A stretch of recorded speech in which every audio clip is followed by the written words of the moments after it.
Hi, it's Anna Vaughn with Travel Mama Anna Vaughn, and here we are at the Tailwind Jungle Lodge. We came all the way out here from Guadalajara to the coast. We're just north of like Sayulita San Pancho, which is just north of Puerto Vallarta, at the Tailwind Jungle Lodge. And we're about to meet Tamara at some point. She just had a baby, so who knows what her schedule is right now. And talk a little bit about following your dreams and being a sort of nouveau entrepreneur, a wildpreneur, if you will. Anyway, Tamara has been super generous to let us stay here for a couple days, and I'm going to show you all about this gorgeous place. Look who else is here. Luna Tuna! Do we like it here? Yeah? Okay, I'm going to show you our room is like badass cool. So, you want to go show them our room together? Okay. Give me a hand. I went to the table and I came down to the chair. This I did to myself. Is our room. We got kitchen over here, obviously like the view to end all views right here. Hold on, Bubba. Outdoor hangout. Bedroom number 1. Look at the view. Look at all these little touches. A little soap, a little leaf soap. The view from the bed is not bad. I love a spot like this where everything's outdoors. I mean, you can't beat this jungle view behind me. There's like a little pool down there, and we're going to take you down there because the second bedroom to this room is actually downstairs. First I'll show you the cool bathroom. You know, every hippie place I've ever stayed at, there's always like a view from the crapper. And this one's no different. Gorgeous sink, washing hands. This one's got the view from the shower. And I'll show you the bathroom downstairs view. Come on!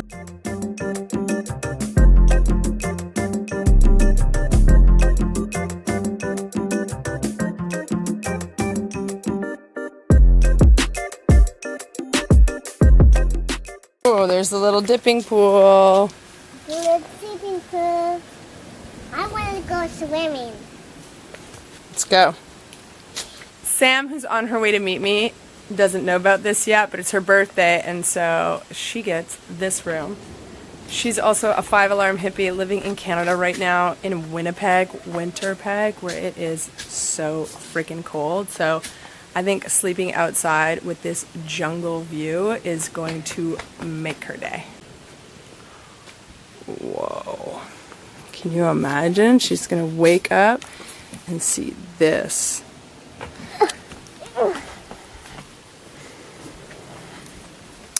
And then here we go. Toilet with a view, people. You can't beat just like having a shower here and looking out at this. You can even like have a seat during your shower. So nice. So gorgeous.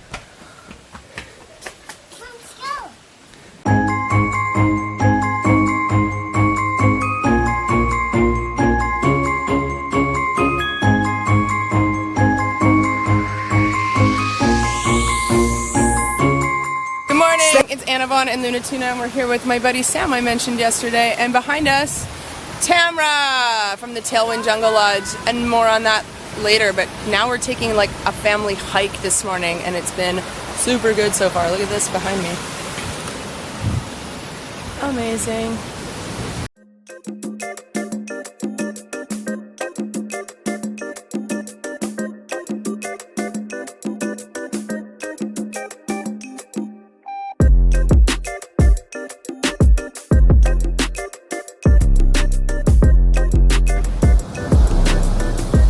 Get him!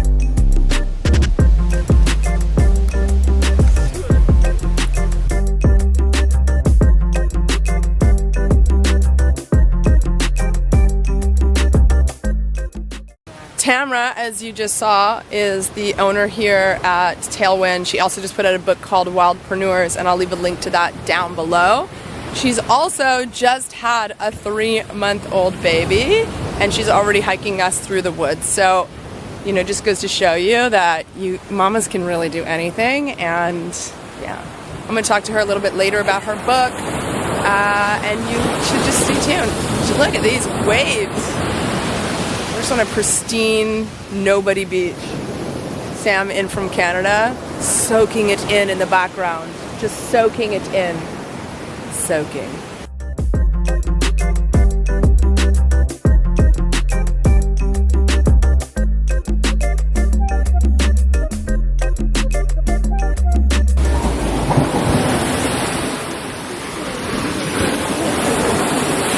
Oh!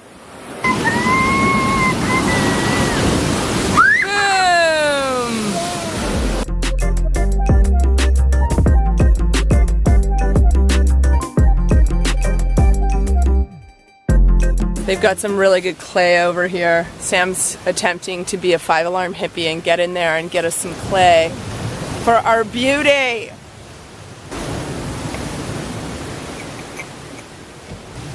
There you go. Get on in there. Now, use the stick. Yeah. Here, hold this. Or no, I can hold it. Ew, what's this? Good thing we brought my coffee cup. Crab! Yeah.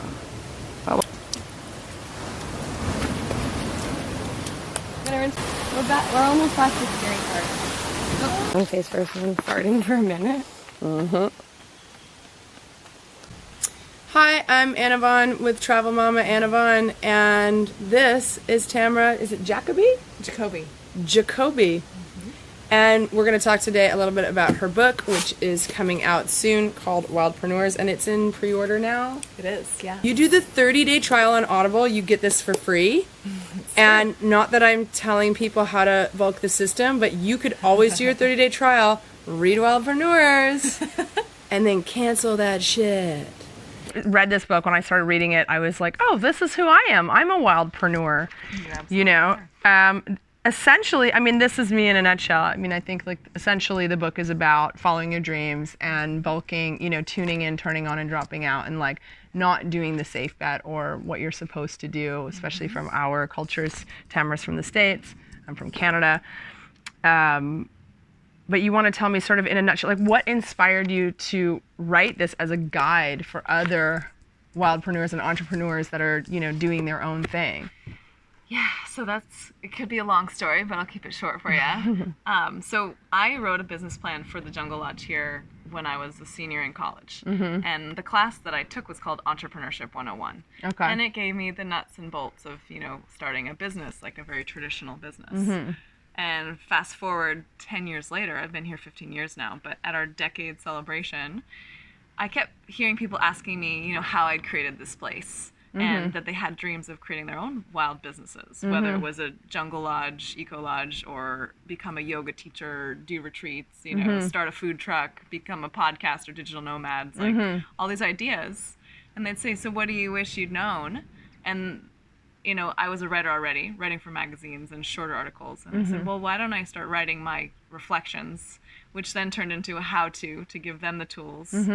And then it expanded as I started to talk to other wildpreneurs like yourself who had wisdom and advice to share. And so there's about 50 interviews in there from other free spirits across North America. Yeah, I saw that there's other people in the book, which is really great because then it's not on her shoulders. Exactly. She's also leaving it to other professionals, which is really good. But it is essentially, this book is a blueprint for other people. And I think when I was reading it, you know, one of the, like, it happens to me a lot where people are like, how do I live outside of my country and make money online? And they're like, how do you do it? And there, you know, there's sort of this assumption that like, I just like Google searched working online and then was like, oh, well, I will do this job, and then left the country.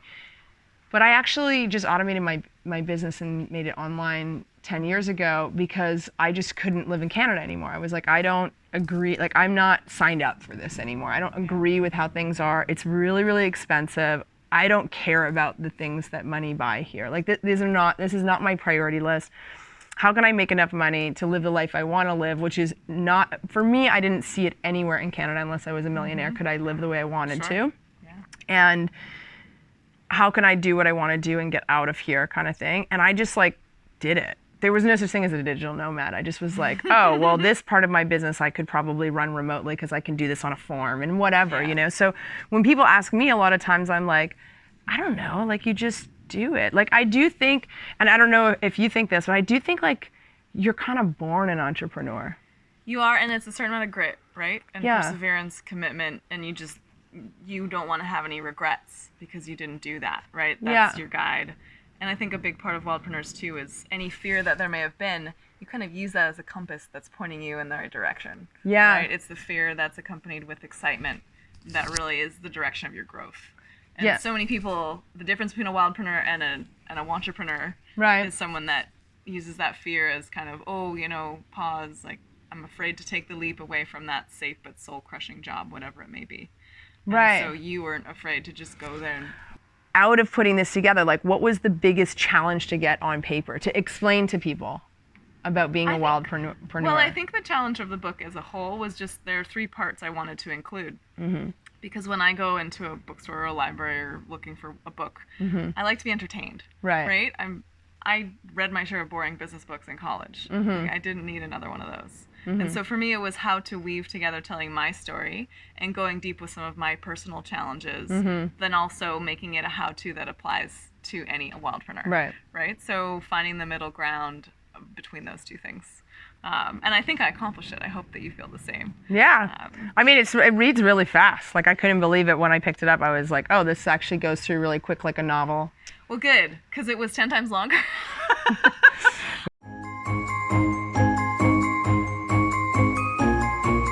This is everything you need to know from starting your dream, but also the follow through as well. And there's some cool other stuff, like, you know, the kind of challenges that she went through and incorporating your family and finding the love of your life and all kinds of stuff that can come out of starting a business.